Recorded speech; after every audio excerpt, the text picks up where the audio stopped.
this place lately. I've been dreaming about the desert. We'll be riding through the thunder on a midnight train. And baby, what you say, these are the best of our day. Gonna be out looking for us all night. And they got a search party with their big flashlights. And they're searching high, searching low, searching super wide. Get them choppers in the sky, they're flying super high. They're gonna be out looking for us all night. And they got a search party with their big flashlights. And they're searching high, searching low, searching super wide. Get them choppers in the sky, they're flying super high. This is Moon, and this is Valerie. And Valerie is a student of mine, and she's just learning the basics. Kind of what challenges you face through your work. Okay. Well, we'll just go ahead and start walking.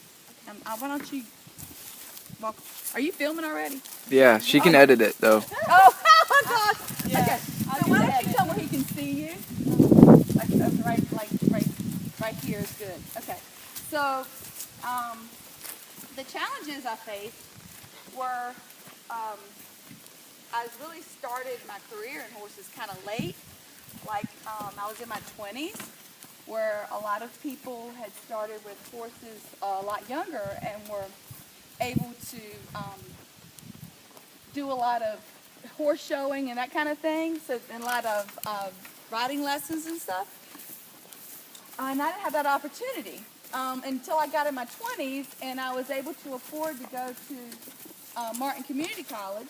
And when I did that, I was able to get an associate's degree in equine technology. And I had taken a few lessons, but when in college, I was able to ride, 5 horses a day and take care of them, and was really immersed in it. And I think that was really the starting point of everything. From there, I went to Iowa and worked in retail selling horse equipment for about a year and a half, and then I got connected with a hunter barn, and I was able to train hunter ponies, something like this guy, for about 3 more years. And that was a really big boost. And by then I was in my late 20s, still much later than most people. Yeah. After that, I came back, went to Miami and lived there for a while, got out of horses completely until I came back home. And when I came back home and brought my daughter, the first thing I wanted to do was get her a pony. And this was him. And so with that, we started going through 4-H. And my daughter, Jackie Witherell, showed in 4-H most of her whole high school career. And we went from bringing this little pony that was came from a kill sale where he was getting ready to be dog food to being state champion hunter hack in her last year showing. So he's been around, and now this little girl and Valerie and Kaylin over there, who's doing maintenance, they're both leasing Moon and learning how to ride on him. So he's 15 years old and still got plenty of years left. And what we're doing now is not just Moon, but I also have a mare that I teach riding lessons on. I have a new horse, Wiley, who's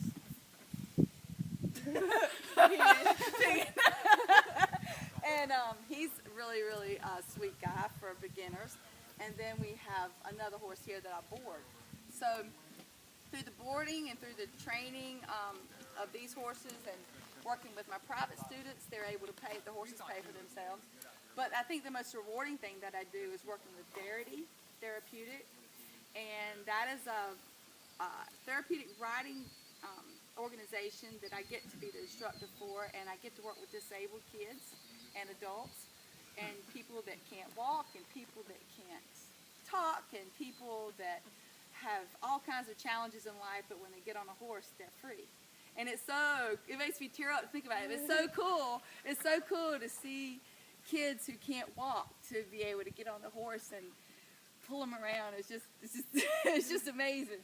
So horses have brought the most amazing people into my life, and the most amazing experiences, and reward, and hard work, and keeps me fit. It keeps me healthy. It keeps me grounded. When I have a hard day, you know, a horse doesn't change. He still needs to be fed and still needs to be loved on, and there's a constant. And so it's not for the faint of heart. I mean, horses are not something that you just say, oh, I don't feel like dealing with this today. It's nothing like that. You've got to, they depend on you. But I depend on in itself. Yeah, exactly. And I mean, I was telling Valerie today, or Kaylin today, I was like, the last time I rode my horse was before school started. And it's like almost November. But 90% of it is taking care of them. And, but that's okay. I mean, that's part of I've learned more with horses, I think, than I've ever learned from people. And I think that horses are a passion, and once they're a part of your life, you can't ever really let it go. They're going to always be there. And Valerie's new to horses, so what's cool is that I get to share the horse behavior with the kids, and they're learning the value of work, and they're learning about noticing things and being intuitive. And part of the joy I have of teaching the kids is seeing how they change, and seeing how they become more and more responsible and empathetic, which is something we don't have in our society anymore. Empathy is nearly lost. But this child would rather be scared than to pull too hard in his mouth and hurt him. She would rather be scared of what's happening to her than to try to hurt him. And that is huge. If we could teach the new generation that put something else in front of themselves, I think that the world could be a little bit better. Yeah. So. What kind of advice would you give a almost graduating senior into going into the real world? As far as the horse world, As far as, say, college, to anything. don't stop. I can tell you that I'm not saying I regret not going to college earlier, but I could think of a lot of different things, paths my life would have taken if I'd have gone earlier. And you only have a young body once. You don't get it back. And even though, you know, you get improved with time, and you can improve with practice and effort, your body is young only once. And if you're going to do amazing things, athletic things on the horse, learn how to do it early, and let your mind be worked early. Don't wait till later in life to try to get education. Go for all you can get early on. Get it done, and because life doesn't stop, and it just keeps rolling, and then experiences happen, and husbands and wives and kids happen, and you don't want to ever say, I wish I had. You don't want to say that. You want to, because life doesn't stop. It just keeps right on rolling. What more? I'm glad I did more than what I wish I had. Exactly. Or kind of that, now I know. Now I know, and it's okay. So, I mean, there's going to be failures, and there's going to be disappointments, of course, but when you're young, your mind is young, your body's young, you can do a lot of things. I would also give advice is don't get to be lazy. Please, don't be lazy. Not lazy in your mind or your body. You know, push. Make yourself do it. Don't give up. One step at a time. I mean, some days you're just slower than others, but you just keep pushing, because let's let this come a little bit. Just keep pushing. It's easy to get burnt out. You know, take time for yourself, yes, but make sure that time is something that's good for your body, good for your soul, good for your mind. Make sure it's not something that, you know, and I'm, you know, telling a teenager not to party is kind of not true, not going to happen. But everything in moderation, you know. Sure, have a good time, but at the same time, remember that this is the only body you have, and you've got to take care of it. And be kind. Be kind to people more than snarky. That's an advice. I mean, nobody ever got anything bad happen to them because they were kind to them. I mean, they might feel like they're taken advantage of, but I'd rather be taken advantage of than to end up having a reputation of being, yeah, That way. something like that. Yeah. That's just advice in life, period. And don't let people tell you, well, you don't need to do that, or you shouldn't do that, or you can't make any money at that. You can make any money at anything you want to. I mean, right now I work at a school as I'm a teacher assistant salary, but I come home at 3:30 and work with these beautiful kids and beautiful horses. I have off on the summers, and I work with goats and make soap, and I got like 3 jobs, and I'm busy all the time, and I'm doing okay. I'm doing okay. I'm working, and I'm busy, and I take time for, you have to take time for your spiritual life too. I mean, that's super important. You cannot get through this life without, I can't get through this life without Christ and prayer, and that's probably the most important thing. And letting what God brings into my life benefit others and benefit Him, that is kind of the driving force. Because really, all this stuff is nothing without Him. So, I guess that's kind of if you let your heart lead you everywhere, sometimes your heart takes you to places it shouldn't go. But if you let the Lord lead you, or let your soul lead you, you end up going in fantastic places you never thought you'd be. And that becomes hard, being a senior in high school with a job and school and trying to do this senior project. Exactly. You get blindsided by everything that you have to do besides what you need to do. And that's exactly what life is like. What you're experiencing right now is kind of the way it is. It's a prep for the future. Yeah, and it's kind of scary, but you don't get more than 24 hours a day. Yeah. So you gotta, don't waste it. Sure, waste a little time on Facebook once in a while, but it can't be all the time, because things need you, and they want to spend time with you too. So you have to spend time with with the Lord, and with your family, and with other people, and you have to spend time nurturing yourself, taking care of yourself, and that's important. And I don't do that very well, but eating right, making sure you exercise, making sure you live a lifestyle that's healthy for you, because you want many years. When you love what you do, you don't want to go early, but you also don't want to be crippled so you can't do it. Yeah. It'd be a lot worse, I think, if we. I think it'd be a lot worse if we wanted to do something we couldn't. I want to die living. I don't want to die 15 years before I stop living. So, I'm excited for your journeys. I mean, it's exciting to see people going off and looking forward to their life ahead.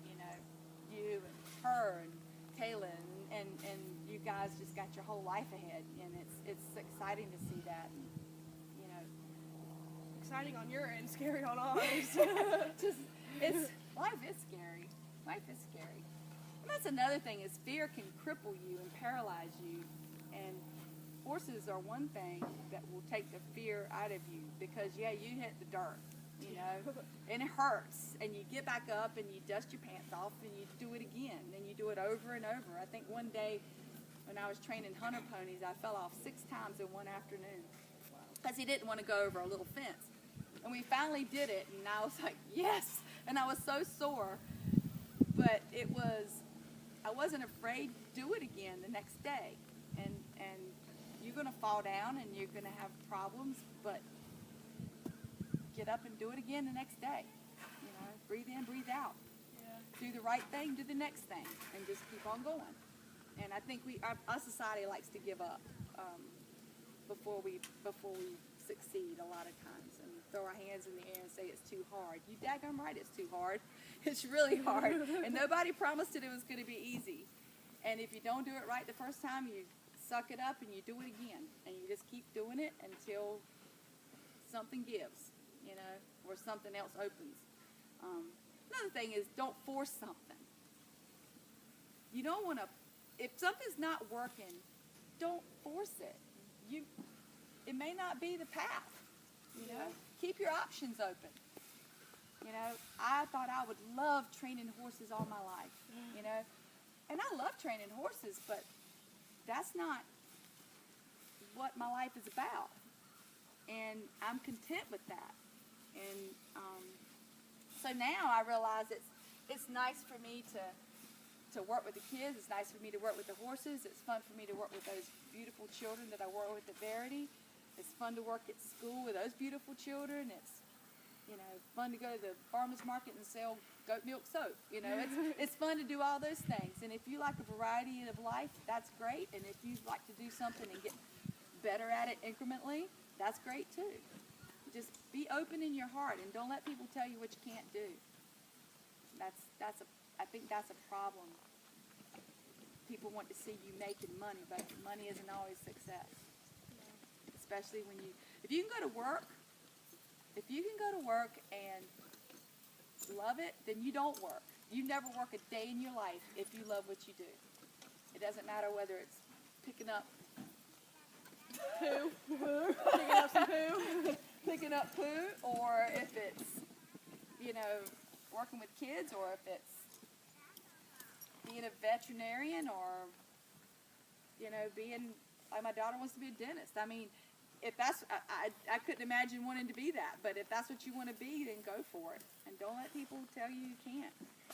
And there's all kinds of obstacles that would be in your way, but just keep going forward. You never know what doors will open and what doors will close.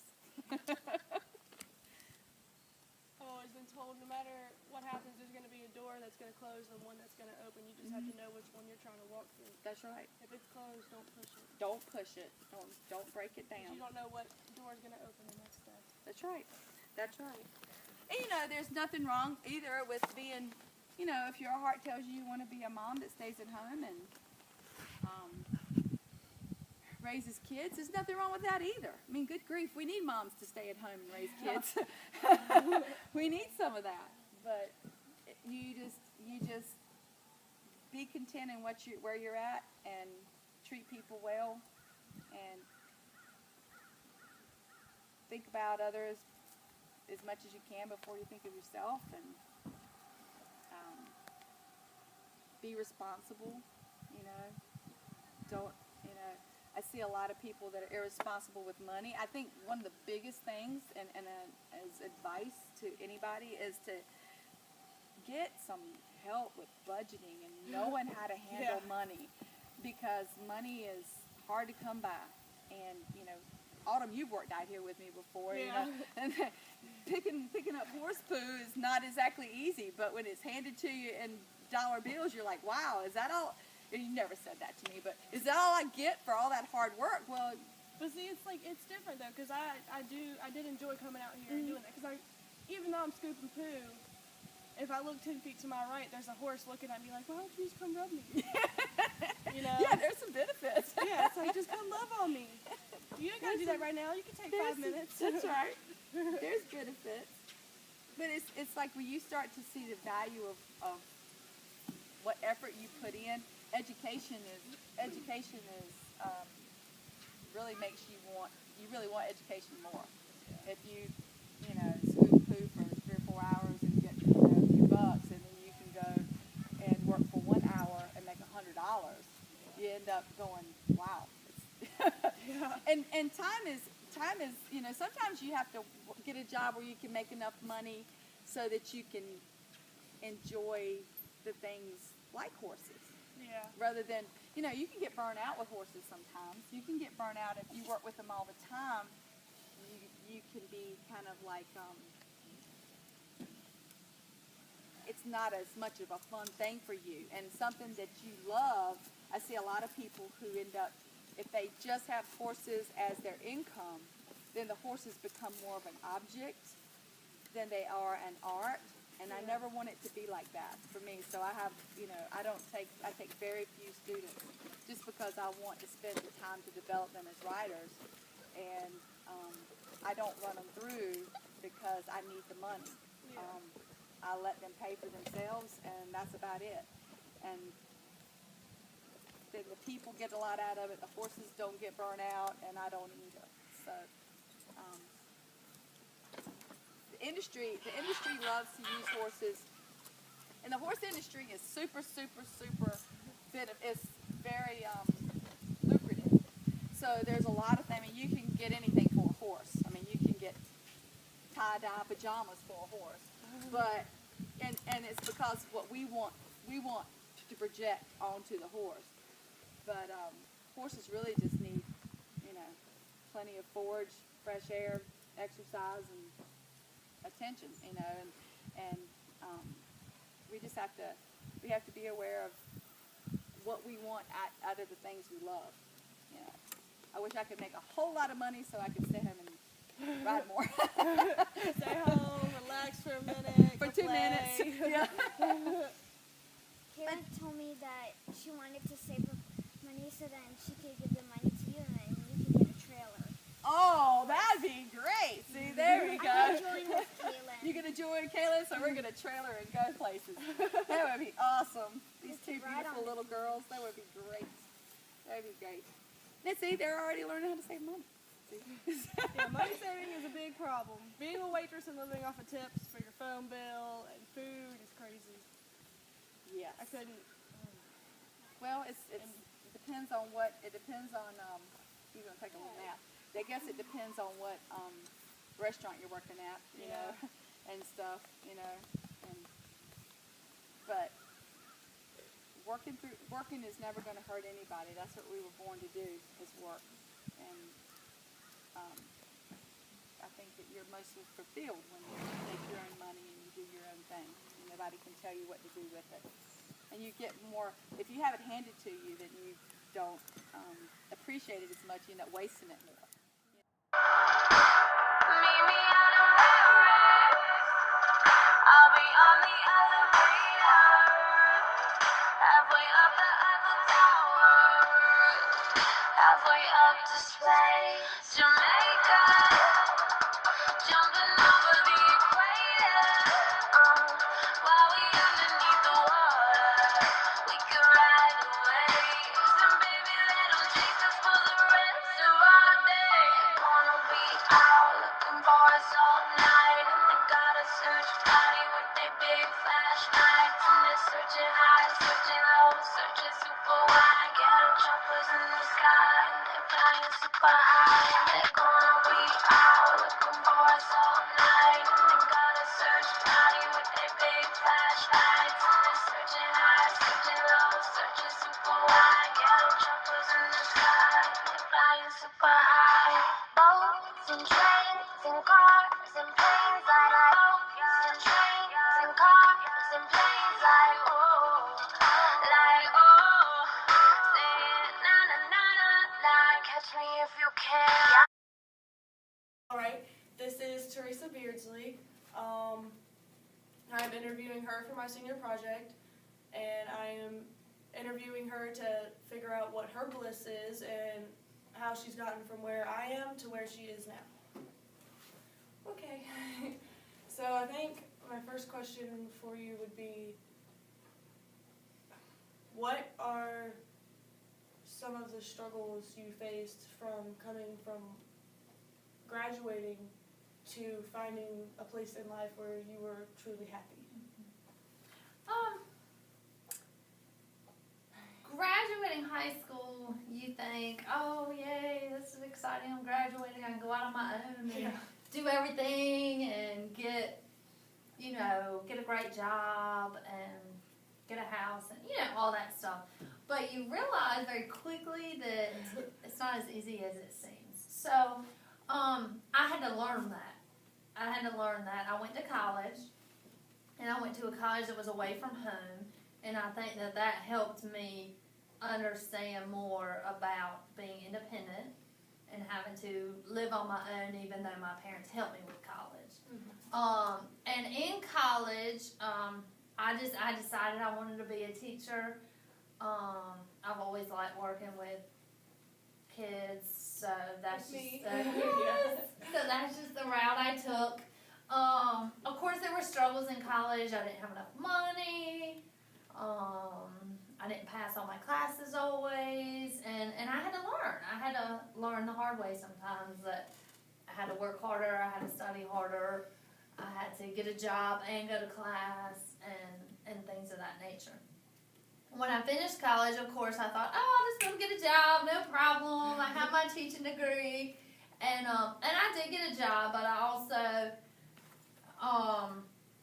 again, learned it's not always easy as you think. And with teaching, it's just, I think actually teaching children has always been easy for me, but teaching is not just teaching. There's a lot of other things involved with teaching. Learning how to work with other people, learning how to work with adults, paperwork, discipline, organization. And so all of those things were harder for me. But the actual teaching part, when I first started teaching, I knew this is it. I love being in the classroom. So that just helped me. I hope I answered your question. Yeah. The advice that you would give, what is the advice that you would give to students in my position that have not graduated but, have jobs and kind of already a little bit understand the world a little bit, but not fully because, we're still in our parents' house and stuff. But what would be the best advice that you would give to us, planning to go to college and planning to move out and stuff like that? The best advice I can give is to have a plan. I still have, I have students that graduated last year that I told all year, you need to have a plan, I'll help you make a plan, let's do this. That still, they graduated last year and they still don't have a plan. And they're at home or they're on the streets because they got in a slump. They graduated. Oh no, she told me I needed a plan, now I'm stuck, I don't have one. So that's my advice, because when you're in high school, you have a lot of support. You've got, it may not seem like it, but you have a lot of support from me, from your teachers, from your family, from friends, or what have you. And once you leave high school, all that support is pulled right out from under you. I mean, it's just a real world. Mm-hmm. And so my advice is to utilize this time in high school to make a plan and get people to help you that care about you. Yeah. And just to help you. Okay, this is what I want to do. How can I get there? Give me some advice. Can I come sit down with you and look at my options? Can I sit down with you and fill out some applications, resumes, and so on? Use that time, because once you graduate, if you get in a slump and haven't started your plan, it's easy to fall off. Does that make sense? I can understand that. Because recently a lot of my friends in my class have had senioritis, is what we call it. And it's where they're like, I don't need to do this project. I'll be all right. I'll just halfway do it and it'll be okay. It doesn't gonna affect me, but at the same time, it's like, this is your last year. Go big or go home. That's pretty it. much, because this is what everybody's gonna look at. This is how you left. This is not like the beginning where you can mess up and redo it. That's right. So you can't redo it. It's your last year in high school, and then it all. there's no change in them grades. becomes There's no change in yeah. that GPA after that. And it's like That's any right. job or any college you want to go to, and they want to see your education, they're just gonna be like, why did you slack off so bad? That's right. So That's I right. can agree with what you just said. There's many people I've seen around me, and I'm just like, fine, don't do that. I love you. That's right. Is your job where you are right now where you planned on ending up? No. I never thought I would leave the classroom. I absolutely loved it. Now, some people get a job and they don't love it. And what I can say to that is just keep going. Because something will happen. If you persevere in life, you'll find what you want. And you're going to hit some hard times. You're going to have no money. You're going to, have difficulties. But in the end, if you can persevere through, then you're going to be successful. I never thought I would leave the classroom. I just kept plugging, did my thing, loved my kids.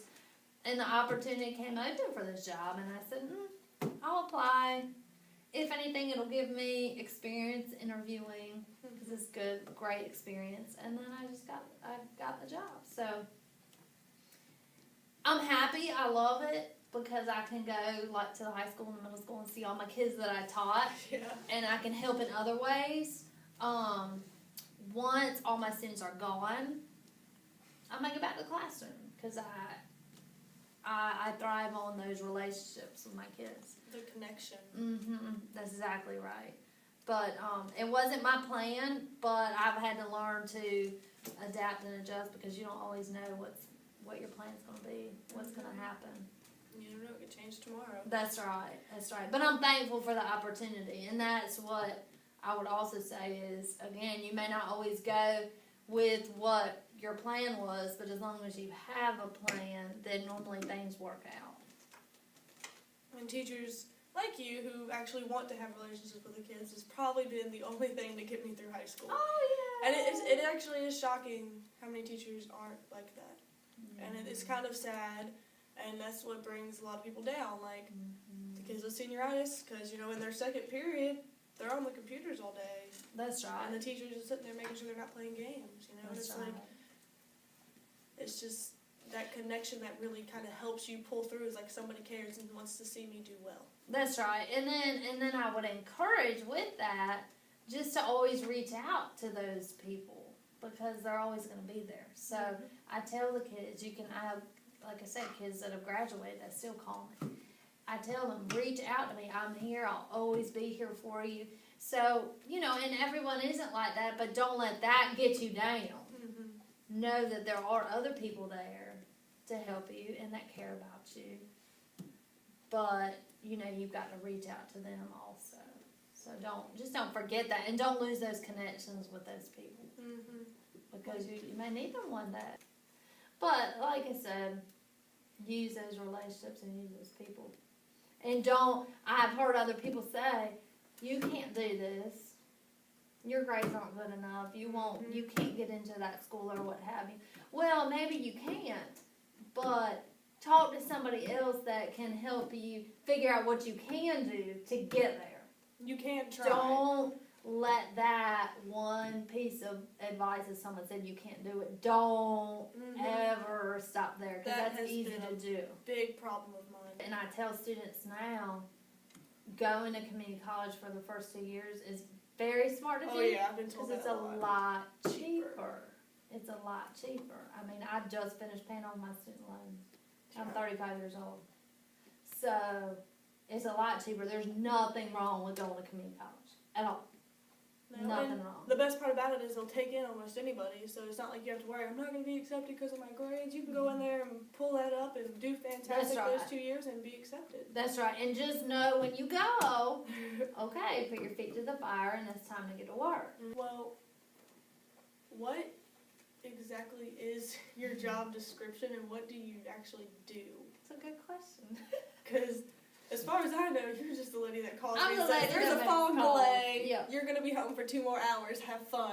I'm sleeping. the call lady. When everybody is at home in bed, I'm here at 5:30 in the morning making those calls. But anyway, so my job is called Community Relations. And they also added on student services and grant writing. And so I think they gave me the student services part because of what I love to do with kids and have those relationships. So I can be that go to if a student needs something, or I can, a teacher can call me or a parent can call me if they need advice for their student, if their student needs help, or anything to help a student. And the community relations part is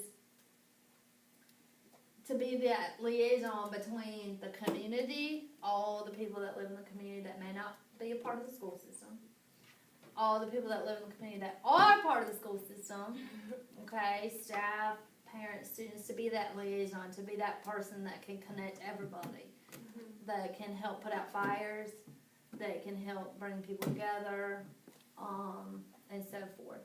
Now, the other part of that community relations part is the public information part. So it's also called public information officer. So anything that goes in the newspaper, anything that goes on TV, through the media, anything that goes to print, that's from me. And then the public information part is also the communication. Making sure everybody knows what's going on, that you have a fog delay, or that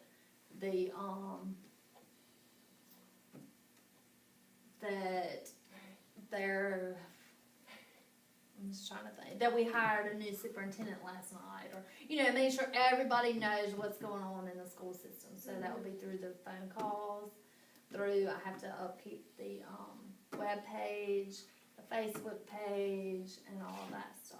So, letters that may go out to your whole school, they come from me, even though I don't have my name on it, but it comes from me. So the communication for everybody.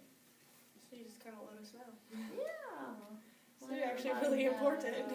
Well, I mean, without you, we'd be at school at 8 o'clock when we're not supposed to be there for another 2 hours. There you go. Which there would be you like, okay, yeah. thanks for letting me know. And it's a lot of different things, but I just try to do my best and get it done. So the AB honor roll part in the newspaper was you? Nice. Yeah. Everything that goes in the newspaper that's about the schools comes from me. But someone has to give me that information. So there's that connection, there's that liaison. I have to talk to the guidance counselors and get that AB honor roll information. I have to go to the classrooms and take pictures and talk to the teachers what's going on, so I can write articles about the students and things like that. Now, the biggest part that doesn't necessarily come from me would be athletic articles, because oftentimes the reporters come to the games and actually do the athletics. But yeah. Would you say that you have found bliss within this job? I have. I was actually afraid that I wouldn't, because I love teaching so much, because my bliss is with students, period. But when I took the job, Dr. Salmons had told me, he said, you'll still get to see your students, you'll get to still work with your students, and he told me, you know what, if it doesn't work out, you can go back to the classroom. You can go back, because he knew that is my bliss, are the kids. But I have found it because of, like I said, being able to go to high school and see all my old kids, and go to middle school and see all my old kids. And if I was in the 5th grade classroom, I wouldn't be able to do that. Yeah, true. I would have new kids, but I wouldn't be able to see all my old kids. So. Yeah, I mean, I've seen you in the hallways. Every time you're in the hallway, everybody's like, "Oh, Miss Beardsley!" Even I do I love it. you Like guys. everybody does it. They're all like, "Oh my god!" It's because I love my kids. And I mean it when I say that. And most of my kids know that they can call me for anything. I may not be able to, Miss Beardsley, I need $100. Well, obviously that's not going to happen. Yeah. But, okay, do you need $100 because there's an emergency and something's going on? Okay, let's work together. Let's figure this out. Let's see how we can help you. Or, I need help with my homework. Okay, well, come by my office. Or, most of my kids know they can call me for anything, because I wouldn't be able to call people if I need something. So, Especially somebody who's not just your little friend from down the road. That's like, right. "Oh, it's okay, you'll be fine." that's right. Everybody needs that person. Everybody They can- needs the more experienced kind, like that's just gonna know how to tell you this is what you gotta do. That's right. That's Don't right. just sit there and do nothing. That's right. And somebody that you can trust, Mhm. and that's important. That's very important. It's gotta be. You gotta find those people in life that you can trust, that you can respect, that you can trust, and that has that knowledge to help you. Most definitely. So, like I said, hold on to those relationships. That's the other advice for students. How have you, well, not really how, but have you been able to find time to include hobbies and family, work, friends, everything that you love in life Mhm. Horses. into everything? Like, how is it easy? No, it is very difficult. I'm not gonna lie and say it's easy. It is very, very, very difficult. And if you're a hard worker, then it's gonna be difficult. But I guarantee you, if you're a hard worker, that's gonna help you be successful in all areas of your life. So actually, at 35 years old, I'm still learning how to balance everything. Mm-hmm. I am still learning. I have got to balance my home, my family, my husband. I've got to balance my animals, my horses and dogs, and I've got to balance my friends, church, God, Mm-hmm. And I'm still every day I'm figuring that out. But I feel like if I always have it in my mind, then I'll always get better at it. It's something you can control. It's something you can control, and as you get older, you'll learn more of what's really important. And I don't mean that in a negative way. I just mean with time and experience. I mean, I have things in my life that are a lot more important now than even 5 years ago. Mm-hmm.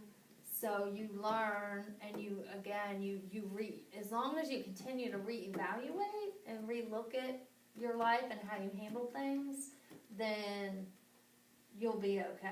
Just always look at reevaluating and on how you can do things better, okay? If church is important, okay. Work is important. I have to do it. Mm-hmm. It's important, and I don't have to do it, but I want to do it, and I want to do a good job at it because that's who I am. Yeah. Okay, my family, Gotta that's be important. Okay, well, church, that's important too. Okay, so maybe Saturday night I won't go out, so then I get no sleep So you're at church to go to church Sunday, but I'll go out Friday night so that I still have that time to outlet to be with my friends, and you just have to reevaluate to see how it's important for you. That's all. And I will tell you, people that care about you and that stick by your side understand. The people that don't, as you get older, oh well. Mm-hmm. I mean, a lot of people think I have a lot of friends. I don't. I don't have very many friends. I know a ton of people. Yeah. A ton of people. But I don't have very many friends. I have a couple friends that have stood by me, and I stand by them, and it works. It's great.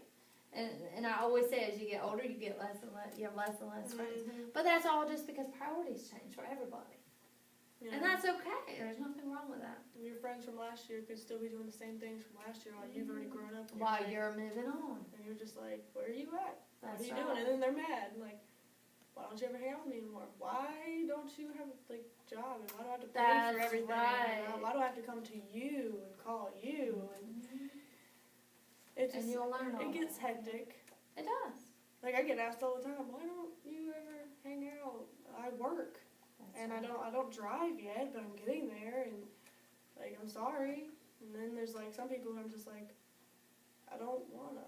And that's okay. Yeah, like, because personally, if I don't want to, there's a reason. If I feel something wrong, I know there's a reason, and there's a reason why I feel that way, and there's no problem with that.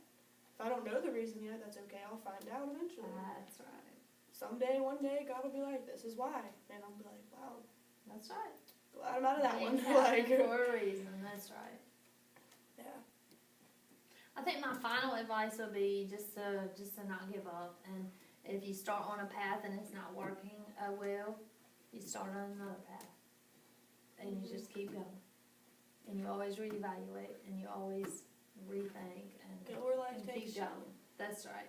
One of my That biggest would be my things, final advice. my biggest things thinking lately is like, okay, I might not have the greatest job, and I might not drive yet, and I might not do this, and I might not do that. But one day with what I'm doing, I'm making money, I'm happy with what I'm doing, opportunity will come. And As long as you keep seeking. it will come for me. I don't have That's to, right. exactly search, but as long as I'm hopeful and I know that God has it set for me That's somewhere, right. it's going to come. And That's right. As long as you keep working that. And I think that's a huge problem with some people, because I have friends who graduated last year who are still doing the same things, and because they didn't have a plan.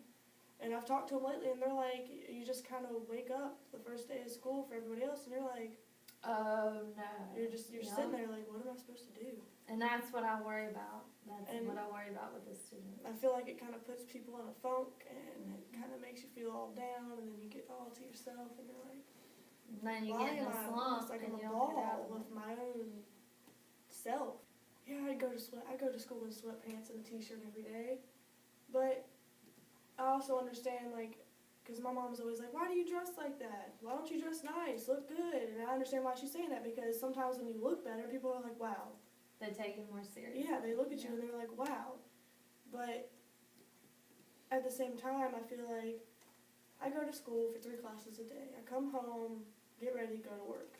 Work is my priority. School is to pass. I need to do what I need to do in school, get my projects done, make sure I'm there at least. At least I'm here, I'm tired. I wake up in the morning 5 minutes before I gotta leave. Be glad I'm here. And it's hard because my mom's like, when you dress like that, you don't look presentable. And if somebody's there who can give you an opportunity, they're like, I don't want to give that to her. Mm-hmm. I don't want to tell her about this amazing job that I have and I need somebody, because she doesn't seem like she'd be good for it. Yeah. And that's something I have a problem with, is presentation. And Well, you never think that the way that you dress would be so for real, serious. Sweatpants actually mean a lot. Yeah. And it is, and I would recommend, it is true, thinking about it, as you get older, graduating high school and so on. People do look at presentation, and just remember that, that's all. Yeah. People do. It doesn't mean that it's fair, Yeah. but again, it's the facts of life. People look at presentation and... I mean, you don't see some CEO or someplace walking around in sweatpants and a That's right. t-shirt at his job, and people shake hands and eye contact. Those are things that people look for. and But that's okay. You'll get there. yeah, so she's alive. I actually really enjoyed your answers and the way that. Yay, I had fun. Yeah, I did too. I really liked the way that you answered them, and I feel like, because my goal for this project isn't just to get the grade, I want the kids in my class to watch it and be like, wow, that was some really good advice, and I'm going to live by that. And that's kind of the goal that Mr. Phipps is going for. I don't think everybody's understanding that that's what he's trying to do. So I think you did very good. You did too. Thank you. Give me a hug. So I just got done with the interview with Teresa Beardsley, and I can say that I did very much enjoy a lot of the information and advice that she had to give to me and my classmates, and I feel like I can take some of her advice and go on with life, remembering some of the things that she had told me and really use them, and, keeping up with school and everything like that, keeping those relationships and timing things. That's really good advice for life, because when you get older and you have a family, you can't just ignore work because you got family problems. You can't just ignore family because you got work problems. You really got to learn how to balance it out, and I feel like she hit really good on that point, and I'm very excited for that one. But so what is this for? You're going to ask me why I like what now? I'll say awful things. Okay, it's for my senior project for my English 4 class, and I'm pretty much going to ask you, it's going to be like a real interview where Gray will have the camera, and we'll be sitting by each other, and I'll ask you questions and you'll answer, but I'll pretty much ask you, the struggles that you have faced in life from graduating to where you are now, and the advice that you would give to graduating seniors, and, where have you found true happiness in your life? Where? Can you print that? I don't think so. It's school. You'll probably would have to edit what I say. Yeah. You can put bleep, bleep, bleep, bleep, bleep. Yes, that would be good. Bleep, bleep, bleep, bleep, bleep. And the mask is great. Gray will love the mask. It is so fabulous. I'm going to be the man in the moon. You're going to be the man and the moon? No, the man, I'll be the woman in the moon. It's even better. I'll be the woman in the moon. Because the mask is a mask of the man in the moon. Look on Facebook, and they're on Facebook. And it's like, oh my God, they are so fabulous. Do I even have you on my Facebook? Have you added me on Facebook? I don't think so. I don't know. You don't have, just Google Edenton Day Trading Company, and it'll come up with all these different things. It's not on our website, but it's on our Facebook, and all you have to do is go to Edenton Day Trading Company Facebook, and you can look at the photographs. You don't have to be my friend or nothing. It's a business thing. I couldn't add you as a friend if I wanted to. Grace set it up. Ask him. I have no idea. All right. He did it years and years ago, and I don't know how it works, but all you have to do is Google it, and then go look at the photographs from Halloween, and you'll see the mask that I'm talking about. So that'll work. Alrighty, cool. All right, call me next Wednesday and remind me. I'll probably text you Tuesday. Text you Wednesday morning, and then call you on the way. That'll work. You already got your iPad stuff ready to take a 20-minute video? Yeah, it's all good. Driving down the road on the way to do an interview. Whoop, whoop. What? I'm not cute. What would be the advice that you would give to a graduating senior like me and the other kids in my class on pretty much going into college and going into life and what we should do? Well, there's a lot of different directions that a young person can go these days. Yeah. I went a bit of a non-traditional direction in that I didn't go to college. But there are many different avenues open. You can go to college, there are trade schools, technical schools, sometimes just going directly into the workforce is an option for people. Going to college certainly opens up more options for you, but I think some of the good advice is to be flexible. You never know where life is going to take you, so have the flexibility to take any opportunity as it arises. Know that whatever you think you're going to do now is not necessarily where you're going to end up. You may think you have a plan right now, but 5 years down the road, this could go a completely different direction. Nothing wrong with having a 5-year plan, nothing wrong with having a 10-year plan, but just keep in mind that anything can happen, and the world is a funny place. You never know where it's going to go. So be flexible. Nothing wrong with getting an education. Go to college, learn all you can, be as well-rounded as you can. If you're studying things you think you're never going to use, study it anyway, because you never know what you're going to end up doing 10 years down the road. Alrighty. Where have you found true happiness, and what struggles did you have to go through to get to find that happiness in your life? True happiness may come from something besides what you do professionally, or whatever you do as your job, or what you do to make a living. It doesn't mean you cannot enjoy your job. You may have a job you love. You may have a job that you think is just the best thing in the world. But many times true happiness is going to come from your personal life, your family, the people that you spend time with, your friends, your children. So as you go through life looking to enjoy your work and enjoy your livelihood is a good thing, but sometimes you're better off. Your true fulfillment is going to come from your personal life. Okay, so I don't actually know your job title and what you, like, I know you own a store, but what would you say that you do as your job? Like, what is your job's duties? What kind of struggles do you face with the job that you have? What's good out of your job? Again, sort of a non-traditional route, a non-traditional way of doing things. This is a small family-owned business. There's only just a couple of us involved. So the people that are involved are to be done in a small business. We have to try and keep the store set up properly. Debbie is more involved in bringing in merchandise, setting it up, making it look good. I'm more involved in being here on a day-to-day basis, customer service, taking care of the customers when they come in, helping them find what they need. So it's a little different than a larger business where there might be 10 different people and each of them has their own specific duty. So in a larger operation, you have many different people. Each one has their own area of expertise and their own set of jobs that they do. In this case, there's 1 or 2 people who are taking care of each of the different things, from bookkeeper to stock boy to custodial to customer service. Is this, like when you were in high school, did you have a plan? And I'm pretty sure this isn't where you wanted to end up, but is this at some point in your life where you did want to end up and enjoy and dreamt of? Good idea. Certainly in high school I had a plan. There were lots of things I thought I was going to do.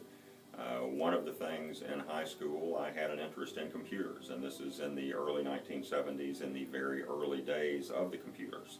And went through a program in high school where we went 1 night a week to the IBM office to start learning about computers.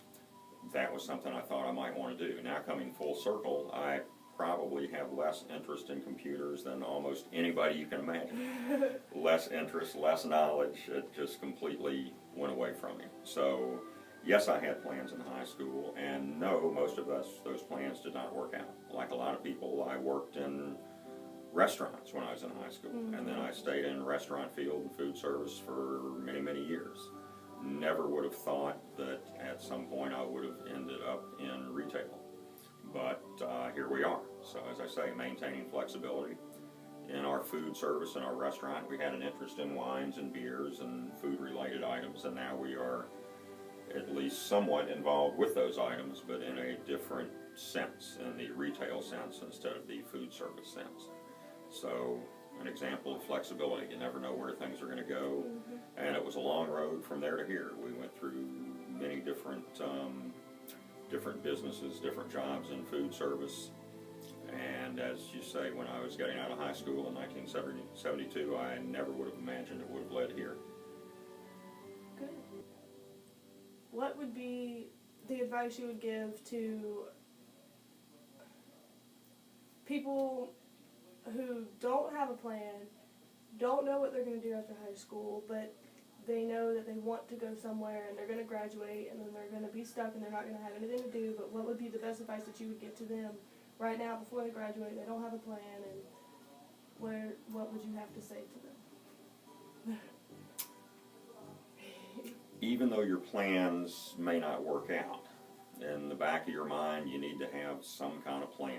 And the first thing you need to do is do something. Might be right, might be wrong, but do something. Don't sit around waiting for the world to change. Get a job, it doesn't matter what it is. If you are going to college, that's a wonderful thing. If you're going to trade school, that's fine. But do something. If school is not part of that program, get a job. You can't sit around all day waiting for something to fall on top of your head. Get a job, keep moving, 1 foot in front of the other, and then as you're moving along, things will open up for you, and a plan may materialize that you never would have imagined. But if you don't know what you're going to do, don't just sit around and do nothing. Get a job, get out, get moving. So my name is Leslie Lippincott. I'm the culinary, I'm actually program director, program coordinator for the culinary arts at College of the Albemarle. Oh, really? Like here in Edenton? Uh-huh. Oh, that's cool. Here on our campus. I'm going to be going to COA next year. Here in Edenton Excellent. for cosmetology. Mm-hmm. So. Very good. Alrighty. Where have you found happiness in your life, and what struggles did you go through to get to that happiness? Well, I think the only thing that, I think the first thing to look at in that question is the only place happiness can be is within yourself. It's not something that it's not something that's out there that comes to you. It's something that in you, and that's where it is. Things can make you happy. The birds singing, a nice day in spring, but the happiness has to come from within. And I think I find that I am happiness when I feel that I am in harmony with myself, with my family, with my work, with my friends, with my surroundings, when I feel like I am in balance and everything is even. I can agree with that one. What kind of advice would you give to me as a graduating senior and my classmates as we are graduating and going out into the real world, trying to find jobs, deciding whether we're going to college or not college, and what would you have to say to us? I think the first thing I would say is that things have changed so much since I was in your position. And some of that is for the good and probably some of that is not. When I was graduating from high school in 1974, we didn't have to know what we were doing. It was a time for us to discover who we were. We were encouraged, if we wanted to go to college, not to go there and already know what we wanted to do, but to go and take classes and things we thought might be interesting to us. So we were able to really go and experience the liberal arts and to figure out what it was that we wanted. We didn't have to already know. We're only 18. You weren't pushed to have a plan. We were pushed to have a plan, maybe to get into college, but not to say what that plan was. But to go and to experience different things, to take different classes, some of them completely different from the other ones, just to figure out what we liked. Take an art class, take a this class, take a that class, and use that opportunity to figure out what speaks and what resonates to you. That's going to change over the course of your life. Oh yeah. I'm 58 years old. So I've had the ability to change and to evolve and to grow and to learn every day. So I think the unpopular view that I would take is you don't have to know right now. How can you possibly know? Yeah. There's more stuff to do out there than there was when I was in your position. We need to give you the, not ability, but we need to give you the space or the opportunity to find out what it is that you want to do. The fact that we tell children in 9th grade that they have to start thinking about what they're going to be when they grow up. It's no wonder that people are not happy. We are channeling them into other things. The other problem is that we force people and students to go to college, but maybe it's not the best thing for them to do. If you are, I've been working with my hands all my life. If that's what you do, that's what you do. I also have a 4-year double major from Franklin and Marshall College in Lancaster, Pennsylvania. I have a very good degree. And then I couldn't get a job, so I went to cooking school. Degree for what? My degree is in government and English. I have a double major. Oh. But I couldn't get a job. So I went to cooking school. I've owned a restaurant. I've owned a catering company. I've done a lot of things, more with my cooking school degree than I have with my 4-year degree. And I'm very fortunate the circle has gone around now, and I'm now teaching culinary. So just because you don't want to go to college shouldn't be, we shouldn't frown on that. We should encourage people that have technical skills to do that. Yeah, and right now in school they're actually forcing us to apply for college. We actually get a 0 if we don't apply for college. And it's good to have a plan, a loose plan, and to cover your bases. And of course, since I work at COA, I guess I'm more sensitive. But community colleges are a wonderful place to start. I can agree with that. I've been told many times that to go to college for the first 2 years, or just go to community college. It's a lot cheaper. It's a lot more laid back. And if you know what you want to do, you can get those credits out of the way. It's less expensive. if you don't know what to do, like we were talking about before, it's the opportunity to kind of dabble. And dabbling is good. Dabbling is how you find out what excites you. Mm-hmm. And that's important. Oh, yeah. I have been able to wake up every day, almost every day of my life, and be happy to go to work. And a lot of people can't say that. What struggles did you face when you had gotten out of school and you did go to college, and what kind of made it easier, and what was the things that made it harder? Well, that's a good question. After I got out of culinary school, a lot of people make the mistake of thinking that when you graduate from college or school, that you're done. You know, I'm going to go be the chef at the Hilton, and you know, but you know, you're not done. You're just starting. One of the things I think that people, especially now, don't do is enjoy the journey. You have to learn from the journey. And education is about acquiring knowledge, but it's also about self-discovery. It's about learning who you are.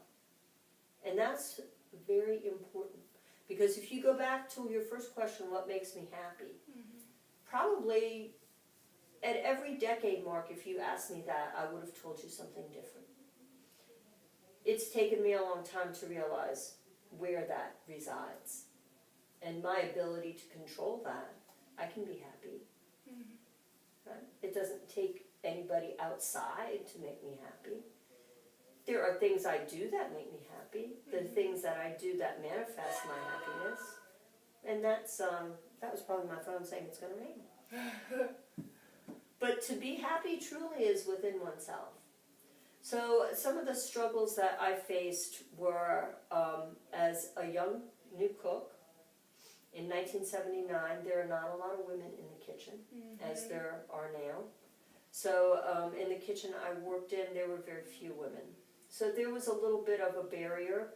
There were some people who didn't think that we should be there anyway. So that was a little struggle. It wasn't like walking in and being welcomed so much. Some people yes, some people no, depending on who you worked with. Some of the other things were just chefs that I worked for. Some of them were just downright not very nice, you know, and they would challenge you. They would try to push you out, and if you were not a strong person, you would cave into that. But I realized at one point that this is what I really wanted to do. And that moment of realization came when I was sitting in the back room of a little restaurant, and I had a fish box, which holds about 40 pounds, and what I had in there was flounder, but the fillets had been cut out. So the only thing left was the rack, or the bones, with the, with that on. And we were going to make fish stock. My job was to make the stock, so I was going to make fish stock. And in order to do that, I had to reach in and remove the liver from the inside of that icky, gooey fish. And I sat there for a while, and I really looked at that rack, and I thought about what I wanted to do with my life. Because that was kind of a big defining moment for me. I could have just said, nope, I'm not doing that. I'm not going to do that. But I had a moment where I realized that this is really what I wanted to do, and if that's what it took, then that's what I had to do, and I just had to stop being stupid and to do it, and stop thinking. That's the job, do it. And that was when I really, really, really realized that this was my calling, and that is what I wanted to do. And I put my hands in those fish, and it was awful, but I made it. You gotta do what you gotta do. That's exactly it. So I guess in answer to your question, my answer would be, you have to do what you have to do. And there are a lot of people, I hear a lot of young people, I hear that go, oh, I'm not doing that. Oh, I can't I'm do guilty that. of that one. I can say that right now. And you know what? That's really nice, but that's not adult. To be an adult, the measure of being an adult is that you have to do things all the time that you don't want Oh, yeah. to do. The measure of character is how you do it and how you handle yourself. Do you do it graciously? Do you make people uncomfortable because you so don't want to be there? Or do you grow up and just say, this is what I have to do. I'm going to do it to the best of my ability. I'm not going to inconvenience anybody. I'm going to be gracious. I'm going to try and make it fun. And I'm going to do it. So would you say you have found true happiness within your job? I have the best job in the whole wide world. And I will tell that to anybody who asks me. I have cooked for a long time professionally. I've owned businesses. I have an aching hip right now and 2 sore feet. But I have now been able to come around in that circle and to pass on a lifetime so far of knowledge to young people. And to see the spark, and sometimes to light that spark, and to watch the fire slightly start to go and burn to where education and being able to do things is exciting for somebody else. And there is nothing. I've also had the opportunity through my catering job to cater people's weddings, to be part of the woven fabric of their life, so that when they look back on that day, no matter how old they are, they still remember that meal. And they remember me, and they remember the staff, and they remember we are a part of people's lives. And how many people get to have that honor in their lifetime? Not many. And it's food. Yeah. Food is so important. How does she accomplish her goals? The goals you set. I know you get them. Mm-hmm. That's a good one. Well, I'm going to tell you the answer to that. And it all goes back, to a chef that I worked for. And it also goes back to how chefs organize. We organize using it's a French term, it's called mise en place. And it means everything in its place. So when a line cook goes to the line, to his station to work, he has everything he needs right here. And it's always in the same place every time. Mm-hmm. So that you're no longer looking. You just feel it. You know where it is. You can do this with your eyes closed because your mise en place is right where you need it to be. And I worked for a chef. He was not very nice, but I learned a lot from him. And one of the things I learned from him was how to organize, how to be organized, how to be efficient. I learned prior planning prevents poor performance. And one thing that I do, and I do it every day, and a lot of chefs will make their list of what they need to do as far as what they need to do that day for work. And there was actually a piece on NPR about this. This one chef makes out his list, like his prep list, right? And he writes it down. On the way home, he memorizes it. And then he rips the paper up and he throws it away. And the next day he gets up and his task is to recreate the list from memory. Wow. Yeah. So there's a discipline to cooking that involves organization. So to answer your question, every morning when I get up, before I get out of bed, I make a list of everything I need to do that day. When I go to bed at night, I look at that list and see what I have accomplished. There are some things you have to get done, right? There's some things that kind of slide over onto the next day. But to be organized is the best way to set a goal and to work towards it. The other thing that's important about goal setting, I think, is that some people set a goal and either it's too big and they feel dwarfed by it, or they don't have the ability to break it down into smaller steps. So you can have a big lofty goal as long as you know that you're going to tackle it a little bit at a time. And you kind of chip away at it. And the other thing is to be committed to it. And really, that's what it is. It has to be something that's important enough for you, for whatever reason, that you want to get it done. Some people are list scratcher offers. You can put anything on a list and they will do it because what? They just want to get that list done. Do you find it hard to accomplish your goals every day? No? Not anymore. I find that it is, for a daily goal, for daily organization of what I need to get done, I can do that. Harder goals, obviously, are the things that we don't like to do so much. Spring clean my house. Can't think of anything I'd rather not do. Yeah. So those are the things that I really have to make myself do. And those are the things that are more difficult. But I worked for a chef a long time ago who taught me, because he would give me the most horrible things to do. He really did.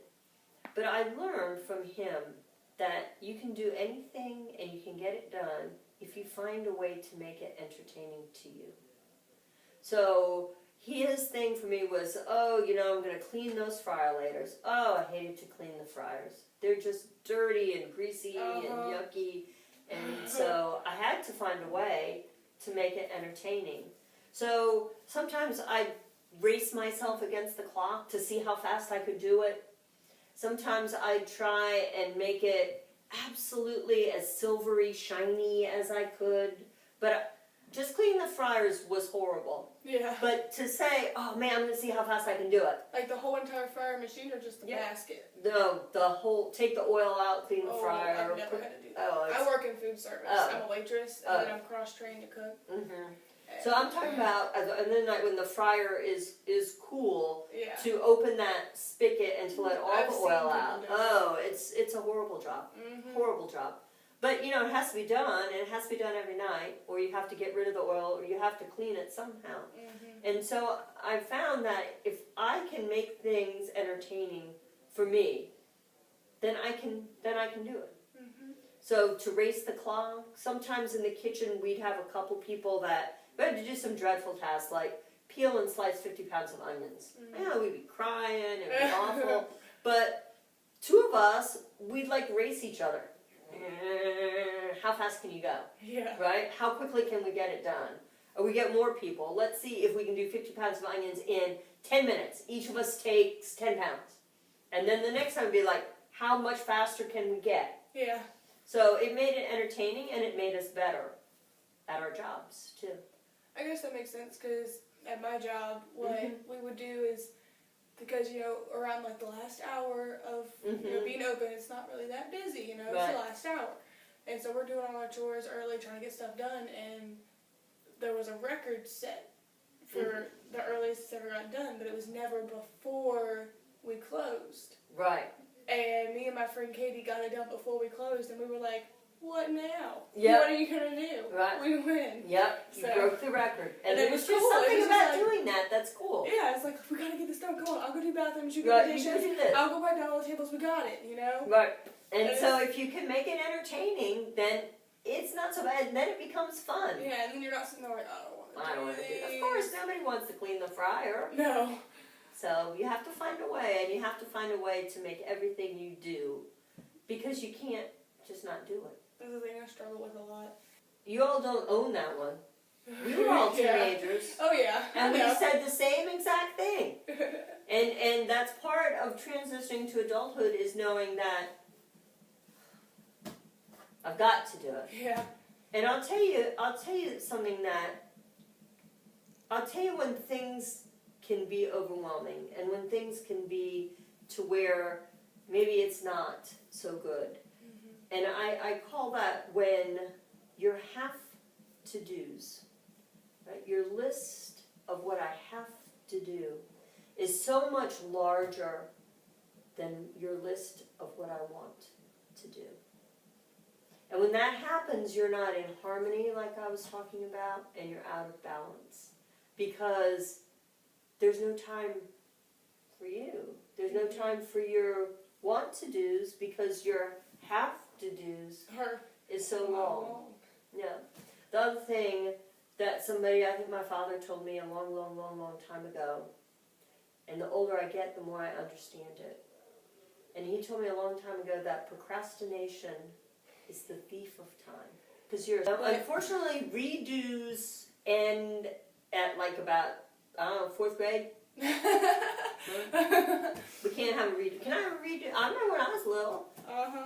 Oh, well, you can try again, right? And we're good. We're good. We don't want to hurt little kids' feelings. We don't want to, stop their motivation and all of that. But unfortunately, there comes a time when you can't baby them. Can't baby us. You can't do it. You got to go out and accept that responsibility. That's probably the worst part about growing up. Is you don't it's have right somebody up there. holding your hand. Nobody's holding your hand saying, all right, now it's time to do this. Now it's time to go to work. Now it's time to get up and go to school. Don't be late. Right. And that's true. And a lot of that goes to how you raise your children. Mm-hmm. And the one thing that I did, I have one son who's 27, and the one thing that I did to him when he started, because he was smart and kind of sassy. He was a little, he would argue. and he would get that way with me. And I would say to him, he would say, well, what if I don't do this? I'd tell him to do something. And I said, he would say, well, what if I don't do this? And for a little while, I was like, oh. So I said, well, I'll tell you what. If you do this, I will do this. So if you disobey me and you go and do this, I will take away every piece of video equipment that you have. So, finally I had a closet full. I had Nintendos and PlayStation. I had everything. You do what you want to. If that's what you want to do and you don't want to obey me, you do. But there are consequences. And here's what I'm going to do. And I will do it. We don't always do things so our children understand that there are consequences. If you do this, I'll do this. And then when they get in the real world, they're blindsided by it. I went to college and I didn't do my homework and the teacher threw me out. Well, yeah. I would look at him like, yeah. Here's the choice you made. And we go back to that word again. That's a choice. But freedom comes with a price, and the price is responsibility. The sad thing is that this process doesn't end when you get out of high school. And I'll give you an example. My father died in August. It's like starting again, He took responsibility for a lot of stuff. And now it's me. And that's hard. He was still my parent. You look at, if you ever Google, and you Google a band called Mahavishnu Orchestra. John McLaughlin. I know that name. Yep, okay. Your parents maybe. So he went to India and studied or whatever. And anyway, he plays a guitar that has, the strings, how the strings come down like this, right? And then, here's the humpy part, and there's the hole in the middle. But he plays a guitar that has what they call sympathetic strings. So the 6 strings lay on top, and underneath them are strings going this way. And these are called sympathetic strings because they're being affected by how these strings up here move. And he has an album, Mahavishnu Orchestra has an album that's called The Inner Mounting Flame. And I think what that is what we have in us. I think we have a little flame that is in us, like something that's like a gas jet, right? And it fluctuates when in moments of great passion, in moments of knowledge and figuring something out, that inner mounting flame grows and you can feel it burning within you. And sometimes education is about passing that flame from one person to the other and catching the spark on your flame and being able to light that. And it doesn't matter how old you are, you can light people's inner mounting flame yourself by things that you know, or the way you live your life, or people look at you and respect you for decisions that you made, and they go, wow, I really respect that. That was a hard thing to do. And that lights their inner mounting flame a little bit. And then they get it, and it goes around and around and around the world. And it is how we all hold hands together. And we do. We do all hold hands. Some people never realize.